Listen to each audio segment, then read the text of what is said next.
สวัสดีวันนี้วันที่9เดือนสิงหาหรือว่าเดือน8ปี2026ก็ได้อยู่จุดบ้านนาบอเมืองเซโปนแขวงตะเคียนดอสบายดีสวัสดีในยามบ่ายฝนตกหนักแห้งเนาะอัปเดตสถานการณ์น้ำท่วมวันนี้เราพี่น้องบ่ได้ไปทางใดเนาะบ่ได้ไปหาพ่อเฒ่าบุญโกปนแก้บหยังแล้ววันนี้ทางเข้าบ้านเพิ่นก็สิยากสิลำบากแห้งแล้วคือสิตัดขาดคือสิเข้าบ่ได้แล้วฝนหนักป่านนี้พอบ้านเพิ่นอยู่บ้านนอกเนาะวันนี้มาพาทุกคนรอบเบิ่งบรรยากาศฝนตกน้ำท่วมอยู่ทั่วทุกมุมทั่วทุกภาคของประเทศลาวแล้วก็รวมทั้งฝั่งไทยนำเนาะคืออยู่ทางนครพนมก็หนักแห้งตามที่ตามข่าวสารดอกเอ้ยทุกคนเลยฝนคือว่า24ชั่วโมงนี่นักแห้งนมบ่เบรกเลย24ชั่วโมงแล้วติดกันเลยโอ้ยเบรกกูเอาจับไปพี่น้องปลอดภัยเข้ามาเด้อฝนแห้งขนาดเลยพี่น้องเลยอากาศสีไข่ๆตอนนี้แหละไข่ๆแน่ก็ยังซั่วตอนนี้แหละบางตอน10 นาทีคือหลังก็ต้องเอาเทเอาว่า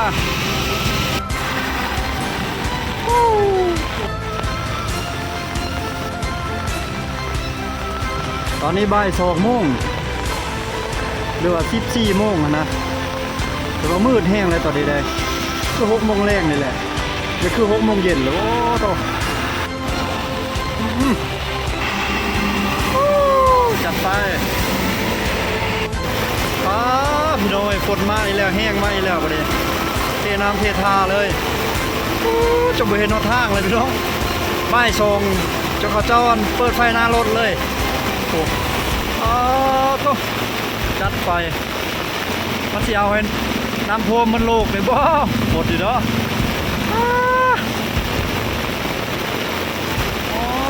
แห้งว่าประเดี๋ยวจะไปเห็นนอทางเลยเนี่ยเบิ่งนี่นะแนมด้วยตาเต้าจะสิบ่เห็นนอทางพี่น้องเลยเขาแท้ว่า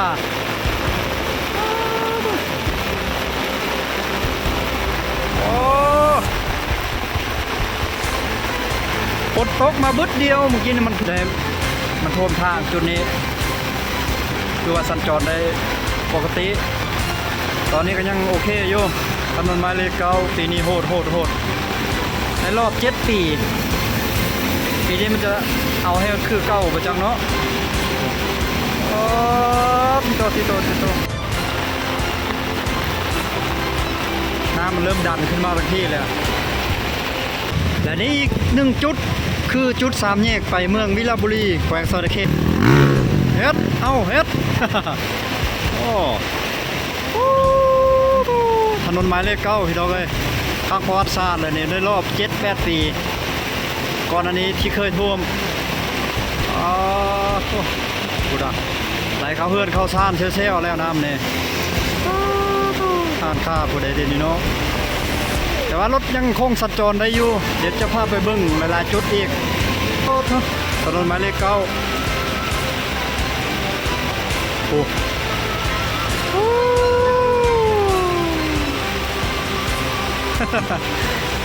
เอา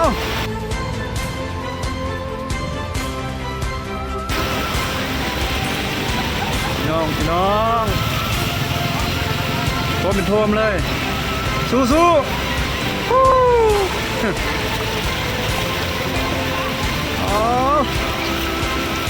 ตรงไปทางถนนหมายเลข9และเลี้ยวขวานี่ถนนหมายเลข28Aเรียบร้อย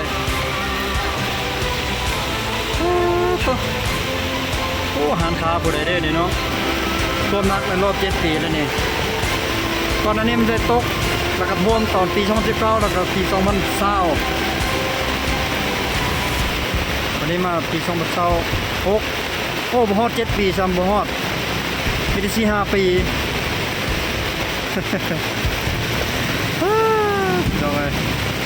จัดไปเทวดาพอฝนหลายพอนะปีนี้จุดบังไฟล้านอยู่เมืองวังก็จุดไป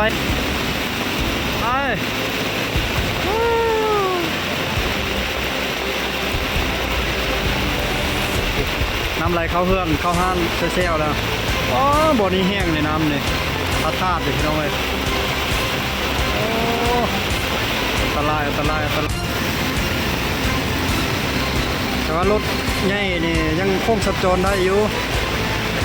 รถจักรนี่ก็โอ้บ่อยากมาได้เลย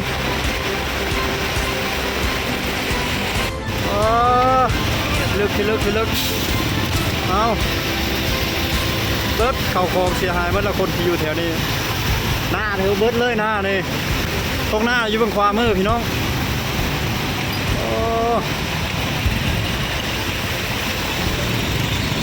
อันนี้คณะเพิ่นคณะอยู่ใน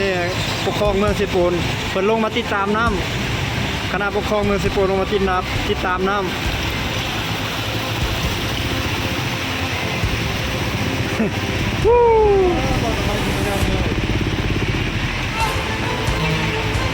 ติดแล้วรถมาดิ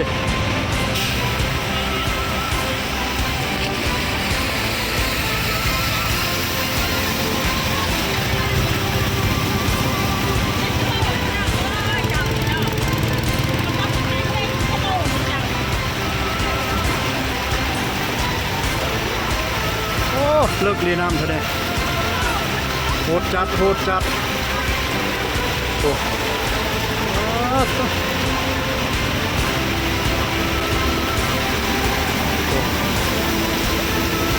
เปิดแค่เดียว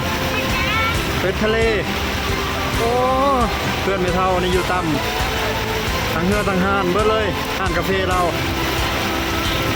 เบิดเลยห้านกาแฟเราพี่น้องเลยตัวหลังตั้มห้านกาแฟเราฮะกันน้ำมือตอนเช้านี่คนเต็มเลยอยู่นี่วันนี้ห้านเฟอห้านก๋วยเตี๋ยวห้านนี่เบิดอีกนี่เรียบร้อยโอ้ห้านเฟอลอยน้ำ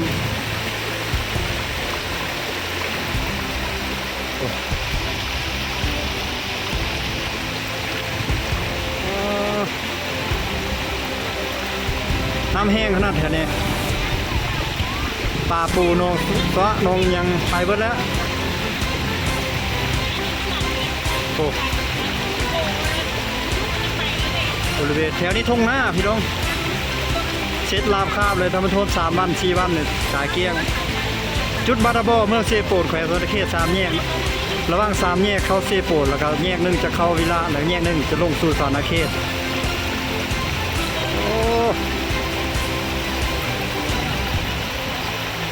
ถนนหมายเลข 9เสร็จที่เรียบร้อยร้านกาแฟกระพงเราโอ้ตาสงสารเนาะไม่เท่าอันนี้เราอันนั้นชมิดนี่กลัวเราตายป้าจะดนแล้วยังแต่เราอยู่กับหลานกับลูก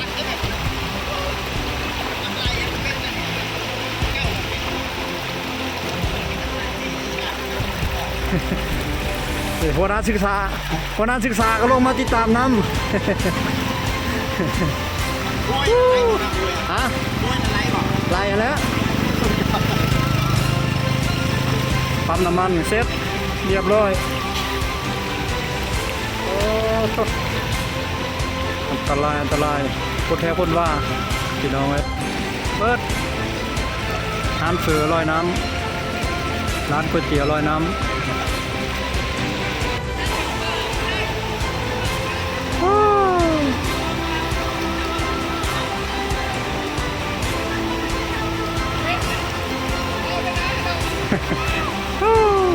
อดิชาบันมาเก็บเลี้ยงเครื่องของซอยกัน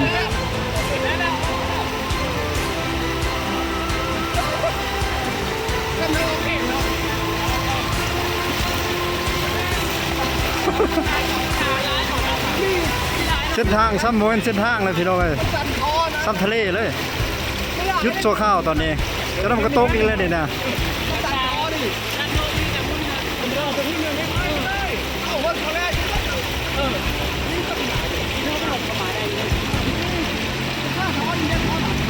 เยียบขันเลยถนนหมายเลข 9ถนนสายลักของแขวงซอนนาเคนเชื่อมต่อกับ5 ประเทศมาทางหลังนี่เชื่อมสู่เวียดนามแล้วลงไปตรงไปพุ่นเชื่อมใส่เวียดนามออกใส่ประเทศไทยจะเลี้ยวฮอตเซโนเลี้ยวซ้ายลงไปเชื่อมใส่เขมรหรือกัมพูเชียฮอตเซโนเลี้ยวขวาจะออกสู่จีน แล้วก็เมียนมา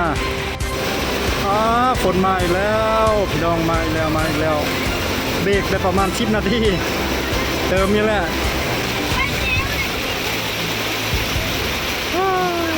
โกมันเลยพี่น้องร้านกาแฟปั๊มน้ำมันร้านขายเครื่องขายของร้านเฝอร้านก๋วยเตี๋ยวอยู่ฝากตรงนี้ผมเลยเซตของน้องจนเนาะชาวบ้านที่ถูกผลกระทบสงสารเพิ่นคนกับพอยุดได้แล้วพี่น้องจักกันในมือเลยเนี่ยฝนตกแต่ไม้มันท่วมไปซ้าย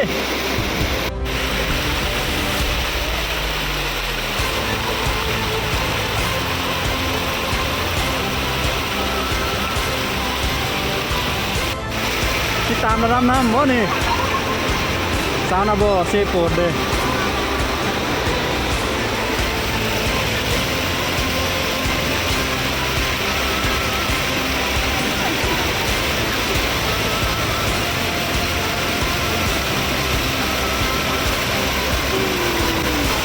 มาอีกแล้วน้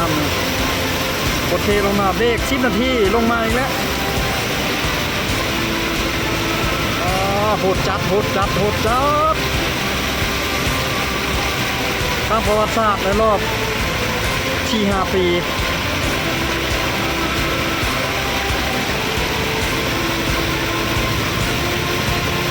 วิบากไปคักแท้วิบากเลยสปีดนะแม่เร็วเด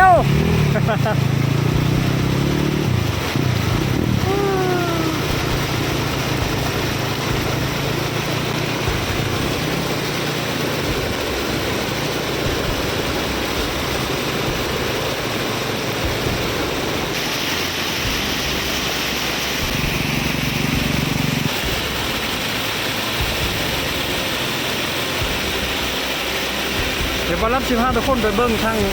เขตบอนอื่นอีกหลายๆเขตเนาะแล้วก็เอารถจักรคันนั้นเอาไปทางนั้นอีกโอ้แล่นไวโคตรจี้น่ะสัตว์บ่หันเลยสิพาเบิ้งหลายๆจุดทั่วประเทศลาวเนี่ยแล้วก็ทางฝั่งประเทศไทยพร้อมอีกเพื่อได้ข่าวว่านครพนมกันนักเนาะมื้อนี้นะเป็นกำลังใจให้เด้อพี่น้องชาวนครพนมที่ถูกผลกระทบน้ำท่วมในมื้อนี้วันที่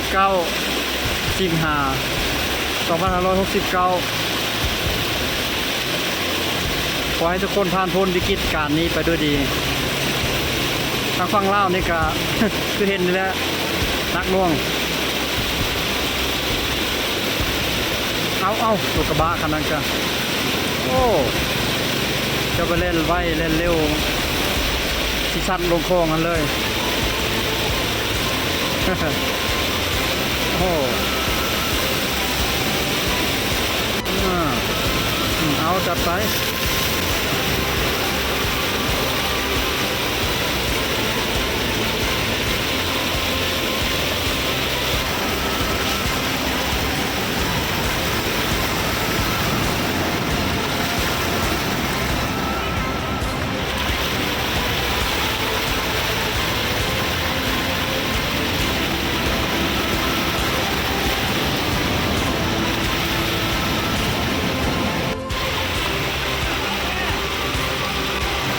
เคลือบเพียงเ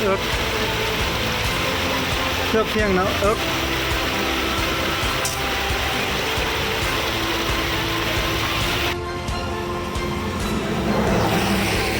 โอ้ถึงตัวหนึ่งเนาะ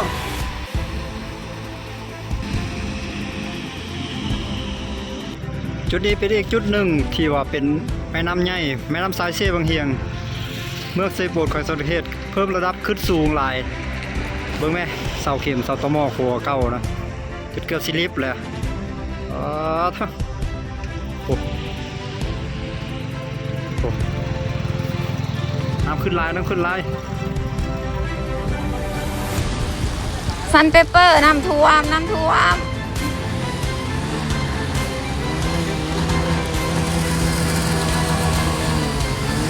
วมมาแล้วนี่ซันเปเปอร์น้ำท่วม บริษัทซันเปเปอร์คือบริษัทที่ผลิตเจตับตองยักษ์ใหญ่ที่สุดในประเทศลาวเนาะเป็นบริษัทของ ประเทศจีนหรือว่าสปป.จีนมาลงทุนอยู่ประเทศลาวแต่ว่าน้ำท่วมเป็นที่เรียบร้อยในวันที่9เดือน8ปี2026คือในมื้อนี้ล่ะทุกคนได้และนี่คือหมู่บ้านนาหลวงอยู่ใกล้ๆกับบริษัท Sun Paper แหละหรือว่าโรงงานใหญ่ของจีนยักษ์ใหญ่อยู่ที่เมืองเซโปนแขวงสะตะเขตถือว่าลิฟต์เลยเด้เกือบจูอันเลยพื้นเลยถือว่านักหน่วงที่สุดในปีนี้ในรอบที่5ปี6ปีช่วง4-5ปี6ปีขึ้นหลังก็มันกระทบนักแบบนี้แหละแต่ว่าลายกว่านี้นักกว่านี้อีกปีนั้นฮะจุดทางเข้าบ้านเมืองเซโปนเก้าเข้าไปในนี้1กิโลเมตรเสร็จเรียบร้อยกลายเป็นน้ำทะเลฝนเบรกชั่วข้าวตอนนี้นะซาบานมหาป่าเชียวเซลอยู่ คักปีนี้หลายมีแต่ขี้เหือกเข้าหมู่บ้านโอ้น้ำตกอยู่ปูน้ำตกอยู่ปูพี่น้องเอ้ยงามมันนะโอ้เสียดายเลยกองซูมบ่ได้เห็นว่าขาว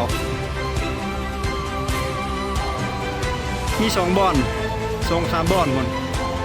ที่พุ่นก็มีน้ำตกอีกอยู่น้ำไก่ก็กองซูมบ่ได้เด้นะครับไปเบิ่งทางเข้าหมู่บ้านเส้นตัวเหนือหันมันมีอีกเส้นหนึ่งอยู่ข้างบางหันและนี่คือสภาพเส้นทางเข้าเบื้องทิศตะวันออกหรือทางเบื้องเหนือแหละถูกตัดขาดเช่นเดียวกันทางเข้าหมู่บ้านเซโปนเก้ากลายเป็นทะเลแถวนี้มีแต่ทุ่งนาทุ่งไร่มาแล้วแถวนี้โอ้เขาบักงามได้แถวนี้แต่ว่าถูกน้ำท่วมปิดทีเรียบร้อยเสียใจนำมันลงไปไว้นี่คือสิบ่เป็นหยังดอกเขาเดี๋ยวเฮาไปเบิ่งหลายๆจุดภายในทั่วประเทศลาวเลยว่ามื้อนี้เป็นจังได๋วันที่9เดือน8ปี2026หรือเดือนสิงหาคมปี2569แต่นี่ก็เป็นอีก1จุดคือจุดห้วยเคียงเมืองวิลาบุรีแขวงสะตะเขตเส้นทางนี้มันสิออกสู่เมืองบรพาแขวงคำม่วนภาคกลางของประเทศลาวระดับน้ำถือว่าขึ้นสูงสมควรเนาะทุกคนเนาะน้ำนี่แดงจึกครึ่งเลยชาวบ้านนี่พากันหามรถหามล่างรถมอเตอร์ไซค์ต้องผ่านการหามเพื่อจะข้ามน้ำนี่ได้คือว่ากระแสน้ำนี่มาแห้งชาวบ้านก็ถือโอกาสนี้หาปูหาปลาตึกสะดุ้งตามวิถีของคนชาวบ้านชาวเมืองวิลาบุรีแขวงสะตะเขตนี่เส้นทางออกสู่ตัวเมืองเซโปนระหว่างเมืองวิลาบุรีหาเมืองเซโปนนี่ก็ถูกท่วมตัดขาดหลายจุดหลายหม่องหลายบอนทุกคนเลยแต่นี่คือจุดบ้านดงบังเมืองวิลาบุรีแขวงสะตะเขตคือจุดนี้จะขึ้นกับจุดสุ่มดงบังหรือว่าจุดสุ่มเมืองวังแล้วทุกคนเลยพระอาจารย์ก็ได้ขี่เรือนั่งเรือเพื่อจะข้ามน้ำไปอีกฝากหนึ่งเพื่อจะไปหาอีกหมู่บ้านอีกฝากหนึ่งตรงในนั่งเรือนั่งแพพอน้ำขึ้นน้ำท่วมเป็นที่เรียบร้อยภายในมื้อนี้วันที่9เดือน8ปี2026หรือเจออีกอย่างหนึ่งคือวันที่9เดือนสิงหาปีพศ2569หรือว่าท่วมนักท่วมนาจุดนี้จะเป็นครัวจมหรือว่าครัวซีเมนต์นั้นที่เทเฮ็ดให้น้ำนี่ล้นข้ามไปได้ถ้าฝนตกสักนิดนึงก็ถือว่าโอเคแต่ว่าฝนตกหนักโอ้สาบานหาป่าได้ครับโอ้โหได้หรือบ่เนาะแต่ก็คือสิได้อยู่แล้วเพราะว่าน้ำยังแดงน้ำมากน้ำนองไม่เนี่ยไปที่พระธาตุนางเล่าหรือพระธาตุย่านางเล่าอยู่ที่จุดซุมเมืองวังอ่างคำตัวทั่วไปที่เรียบร้อยแล้วนี่ปานทะเลเลยกำแพงวัดกำแพงเบิดยังบ่ได้เรือนี่แท่นพระยังก็เกือบลิฟต์แล้วทุกคนได้วัดพระธาตุย่านนางเล่าเป็นวัดพระธาตุที่ดังที่สุดได้แขวงสะตะเขตเลยในช่วงนี้ปีนี้ก็มีการจัดระบบจูดบังไฟเพื่อขอฟ้าขอฝนบังไฟล้านตั้ง8บังแล้วบังไฟแสนตั้ง10กว่าบังแล้วพี่น้องเอ้ยแล้วบังไฟมื่นบังไฟ3โล6โลนี่บ่ได้นับเลยอันนี้แหละฝนจะตกลงมาตกแค่ตกว่านะว้าวกลับไปเบิ่งอีกตามจุดเส้นทางหมายเลขที่ 18A คือว่าน้ำนี่ท่วมเป็นจุดได้อยู่ประมาณ10-20จุดเพื่อจะฮอดเมืองวิลาบุรีนับจากตัวเมืองเซโปน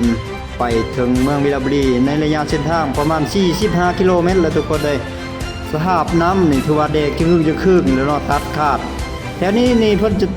ปูซีเมนต์ลาดซีเมนต์เลยตามห้วยตามห้องนี่แต่ว่าหัวทางนี่มันบ่สูงปานใดเลยเฮ็ดให้น้ำนี่ท่วมขังแล้วก็น้ำนี่ดันขึ้นมาเพราะว่าสายทางนี้จะเรียบเลาะตามริมแม่น้ำเซกอกแล้วก็เป็นพื้นที่ที่ต่ำบ่อนสูงก็สูงเนาะเป็นเขตภูดอยสูงสั้นแล้วก็เรียบตามแค่แม่น้ำริมแม่น้ำนี่จึงเฮ็ดในฤดูฝนตกหนักแบบนี้แหละจึงเฮ็ดในน้ำท่วมถนนหนทางเฮ็ดให้ตัดขาดการสัญจรก็อีกบ่โดนประมาณ 2-3 วันฝนบ่ตกก็จงมันก็สิลงแล้วน้ำนี่นะทุกคนเด้ก็ถือว่าสามารถสัญจรไปได้เนาะนี่ขึ้นเรือขึ้นแพเพื่อข้ามห้วยข้ามห้องอันนี้กลับไปที่เขตบ้านดงสวรรค์เมืองสิโปนแขวงสะตะเขตนี่ถือว่าเส้นทางหมายเลข9นี่ก็ถูกตัดขาดเนาะกลัวก็ฮักน้ำก็ไหลผ่านลุดๆเลยทุกคนเด้กระบวนการขนส่งอย่างต่างๆรถล่างพาหน้าก็ถือว่าหยุดชั่วคราวเนาะช่วงนี้แต่ว่าตอนนี้มีรายงานเข้ามาว่าลงแล้วรถนี่สามารถแล่นผ่านไปได้แล้วจากนี้ครับไปเบิ่งทางเมืองบริคันเมืองอย่างนี้แหละทางเวลักเศร้า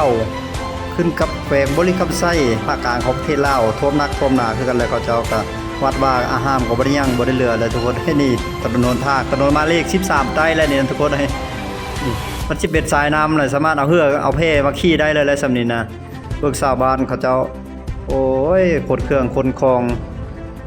ลุยน้ำลุยในพุดดาทางเวลักษาวนครหลวงเวียงจันทน์ลงมานี่ก็ถือว่าบ่ไกลนะประมาณ 5-60 กิโลเมตรแหละทุกคนเด้พุดเบิ่งสภาพน้ำปะเถอะจากนี้ไปเบิ่งทางเมืองอัศพรแขวงสะตะเขตนี่ถือว่าบ้านอันนี้เป็นบ้านโพนชิมขึ้นกับเมืองอัศพรแขวงสะตะเขตเมืองคนขาวสาวงามถือว่าน้ำนี่ท่วมเหมือนกับทะเลเลยตอนนี้ เป็นเหมือนทะเลสาบเลยทุกคนเด้สภาพดีบ่อยากจะเลยเนาะนี่ทุ่งให้ทุ่งหน้าเขาเจ้าเลยนี่ว่าน้ำนี่เฮ็ดเกียงแซ่เลยดิต้นข้าวต้นน้ำบ่เห็นเลยเห็นแต่น้ำนี่แหละจากนี้เรามาเบิ่งทางเมืองชลบุรีแขวงสะตะเขตภาคกลางของประเทศลาวทุกคนได้นำที่ถือว่าตัดขาดเส้นทางการสัญจรเป็นที่เรียบร้อยแล้วเนาะอันนี้ระหว่างเส้นทางจากหมู่บ้านหาหมู่บ้านแล้วก็ต่อๆกันหลายๆหมู่บ้านจุดนี้เป็นจุดครัวจมหรือว่าครัวที่มุดน้ำนะสร้างติดๆกับน้ำเลยเวลาฤดูฝนแบบนี้แล้วจังเฮ็ดให้น้ำนี้สามารถตัด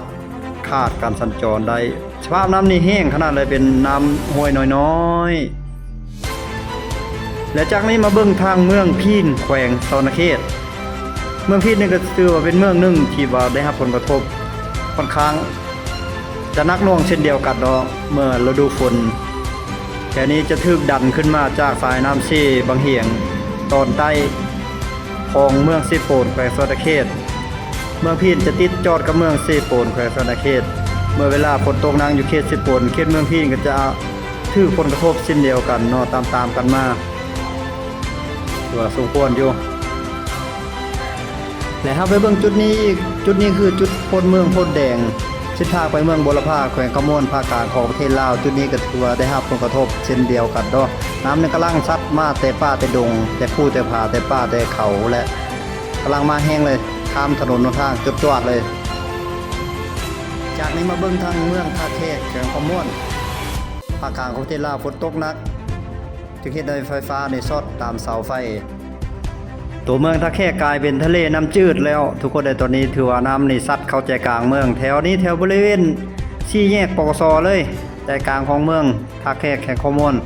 หรือว่าเมืองท่าแขกขอขอบใจข้อมูลภาพจากบ่าวสอนออนทัวร์บ่าวกงนาปอดบ่าวต้อยวิธีลาวและก็หลายๆสื่อที่ให้ข้อมูลมา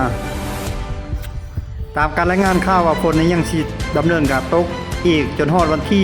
12-13แล้วเพราะฉะนั้นให้พี่น้องที่อยู่ตามพื้นที่ต่ำจงใช้ชีวิตอย่างระมัดระวังมีสติในการใช้ชีวิตประจำวันเก็บเมียนเครื่องของอันใดที่ควรจะเคลื่อนย้ายก่อนก็ควรจะเอาเคลื่อนย้ายไปก่อนเพราะว่าป้องกันการเสียหายต่างๆเมื่อเวลาภัยน้ำท่วมเกิดขึ้นขอขอบใจบ่ต้อยวิธีเล่าที่นำเสนอภาพจาก บ้านโพนว่าเมืองมหาไซแขวงขมวนเมืองนี้ก็เป็นเมืองที่ว่าได้รับผลกระทบหนักหน่วงจากพายุถล่มเขาอย่างหนักหน่วงเช่นเดียวกันเนาะคือมื้อนี้แหละวันที่9เดือน8ปี2026หรือว่าวันที่9สิงหาคมพุทธศักราช2569ถือว่าน้ำนี่ท่วมแห้งท่วมหนักท่วมหน่วงเลย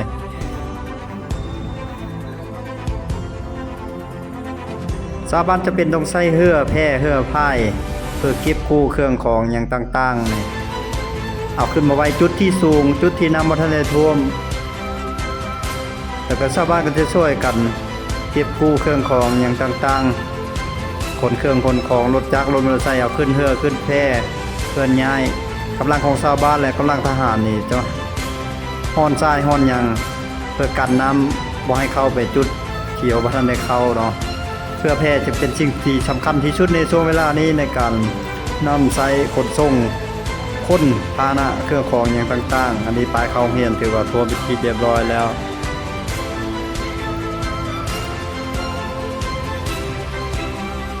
รถอีแตนก็ถือว่ามีบทบาทสูงที่สุดเลยในช่วงนี้เต็มเลยตัวปีนี้เป็นปีที่หนักหน่วงที่สุดเลยแต่ว่าทุกคนต้องระวังเด้อสัตว์เลี้ยงมันอาจจะออกจากฟาร์มในช่วงเวลาที่ฝนตกหนักแบบนี้นะนอกจากนี้ก็ยังมีบ้านมหาไซเหนือและบ้านมหาไซใต้ในเมืองมหาไซแขวงขมวนภาคกลางของประเทศลาวเมืองมหาไซแขวงขมวนเป็นอีกเมืองหนึ่งที่ว่ามีมนต์เสน่ห์การท่องเที่ยวหลายนักท่องเที่ยวจะมักมาเที่ยวชมความงามของธรรมชาติในทุกปีทุกเดือนจะมีนักท่องเที่ยวเข้ามาอย่างหลงหลายเลยเพราะว่าเมืองนี้เป็นเมืองที่ว่างดงามอากาศเย็นสบายและแขวงขมวนเป็นแขวงที่ได้รับผลกระทบหลายที่สุดในช่วงนี้เลยบรรยากาศบ้านโพนว่าบ้านมหาไซเหนือมหาไซใต้แล้วก็จะมีในหลายหมู่บ้านที่ว่าบ่ได้เอาลงนอกผ่านสื่อสังคมออนไลน์นี่ชาวบ้านกำลังเก็บกู้เครื่องของเมียนมัดปานะอย่างต่างๆเพื่อนจะหนีน้ำนี่กำลังขึ้นวันที่9สิงหาคม2569การขนย้ายเครื่องของอย่างต่างๆอาจจะลำบากในจังหน่อยเนาะเพราะว่าบางคนก็อาจจะบ่มีพาหนะบ่มีเรือบ่มีแพทุกคนเลยผู้ที่มีเรือมีแพก็จะใช้เรือใช้แพเพื่อขนส่งขนย้ายเครื่องของอย่างต่างๆสภาพน้ำนี่ถือว่าเพิ่มระดับขึ้นสูงหลายเนาะภายในมื้อนี้ยังบ่ฮู้ว่ามื้ออื่นสิเป็นจังใดและจุดนี้คือเมืองไซบุรีแขวงซอนเขตภาคกลางของประเทศลาวก็ได้รับผลกระทบเช่นเดียวกันเนาะทุกคนเนาะชาวบ้านขี่ที่แพเพื่อจะเข้าหมู่บ้านอันนี้บ้านปูนว่าเมืองมหาไซแขวงขมวนอันนี้เมืองเซโปนแขวงซอนเขตอยู่แถวบ้านหน้าหลวงนากระตินตัวได้รับผลกระทบเช่นเดียวกันอีกกลับมาที่เมืองเซโปนแขวงซอนเขตภาคกลางของประเทศลาวแต่เข้าไปที่หมู่บ้าน2ห้องเมืองอาสะพรแขวงซอนเขตหมู่บ้านของคนเขาขาวสาวงามแม้แต่วัดก็ยังบ่เว้นบัดนี้ท่วมเบิดพี่น้องเอ้ยนี่พุทธศิมมาหรือว่าอุบาสกบ่อันนี้เพิ่นเอิ้นว่ากุฏิหยังก็ท่วมโอ้ครึ่งนึงเลยชั้น2ชั้น1นี่ครึ่งนึงเลยนำเข้าเบิดแถวนี้อันตรายขนาดเลยฝนปีนี้กุฏิพระอาจารย์ก็บ่เหลือแล้วเนาะเกือบจุพื้นเลยเด้นี่เดินวัดเดินว่ายังก็บ่ยังน้ำเข้ามาเต็มเหมือนโอ้กลางหมู่บ้านเส้นทางเหมือนกับสายห้วย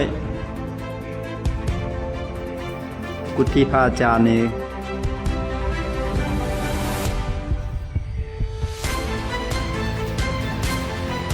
ก็ต้องแสดงความเสียใจกับชาวเมืองปากกระดิ่งคือทางแบงลักซาวแล้วก็ทางเมืองมหาไซที่ถือผลกระทบอย่างหายแห้งแล้วไปที่จังหวัดนครพนมประเทศไทยสู้ๆเด้อพี่น้องทางประเทศไทยทางนครพนมก็ได้รับผลกระทบหนักเช่นเดียวกันเนาะวันที่9สิงหาคม2569เห็นชื่อโซเชียลทางออนไลน์ขอบใจเจ้าของภาพขออนุญาต ถือว่าท่วมนักท่วมหนาเช่นเดียวกันเนาะมันได้ครับการกระทบจากแม่น้ำโขงและอันนี้ก็คือกันเนาะทั้งฝั่งไทยทั้งพี่น้องฝั่งไทยแสดงความเสียใจนำเด้อผู้ที่ตั้งบ้านเรือนริมตามแค่แม่น้ำโขงดินซ้อเจิ้นจากการซ้อไหลของสายน้ำของหญ้าน้ำฝนที่ตกกระหน่ำลงมาอย่างมหาศาลปริมาณหลวงหลายบ่เว้นว่างหลายชั่วโมงติดต่อกันจึงพาให้เกิดเหตุการณ์ที่บ่พึงประสงค์เกิดขึ้นแบบนี้ต้องขอแสดงความเสียใจสู้ๆเด้อพี่น้องทางฝั่งนั้นไปแล้วโอ้ย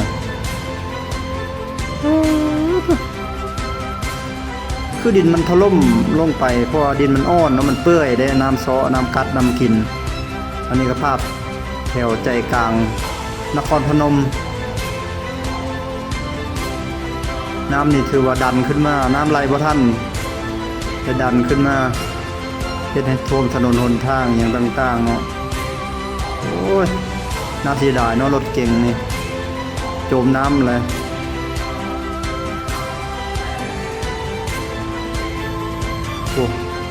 โอ้นักบ่วงปีนี้เนาะเอาพี่น้องท่านใดที่บ่ทันได้อัปเดตสถานการณ์น้ำท่วมอยู่ทางพื้นที่ของท่านซอยคอมเมนต์อยู่กองใต้คลิปเด้อติดตามวิดีโอถัดไปวิดีโอนี้ลาทุกคนไปก่อนสำบายดีสวัสดีสู้ๆเด้อทุกคนทางฝั่งลาวและฝั่งไทย